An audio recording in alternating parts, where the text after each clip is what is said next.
بسم اللہ الرحمن الرحیم۔ السلام علیکم ناظرین۔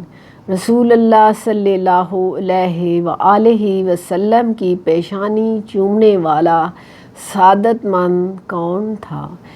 ایک دن ایک صاحب نبی پاک صلی اللہ علیہ وآلہ وسلم کی خدمت میں حاضر ہوئے اور عرض کیا، اللہ کے رسول صلی اللہ علیہ وآلہ وسلم، گزشتہ رات میں نے ایک حسین خواب دیکھا ہے۔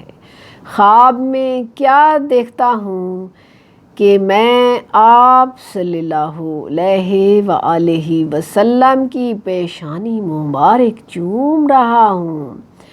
رسول اللہ صلی اللہ علیہ وآلہ وسلم اس محب صادق کی بات سن کر مسکرا دیے اور زبان اقدس سے ارشاد فرمایا کہ تم اپنے خواب کی تصدیق کر سکتے ہو۔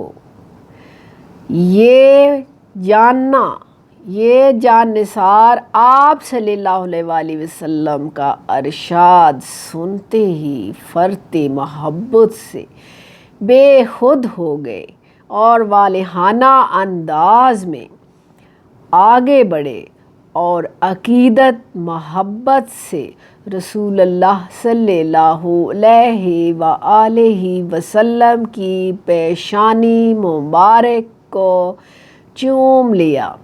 صحابہ رضی اللہ تعالیٰ عنہ اس صاحب کی خوش قسمتی کو دیکھ کر رشک کرنے لگے کہ اس کی یہ سعادت ہمیں نصیب ہو جاتی۔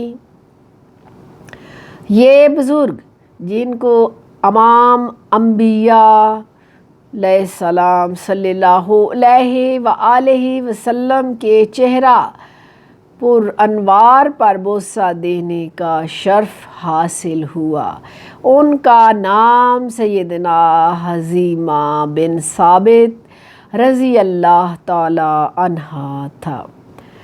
اسی کے ساتھ اجازت چاہتی ہوں۔ اللہ حافظ۔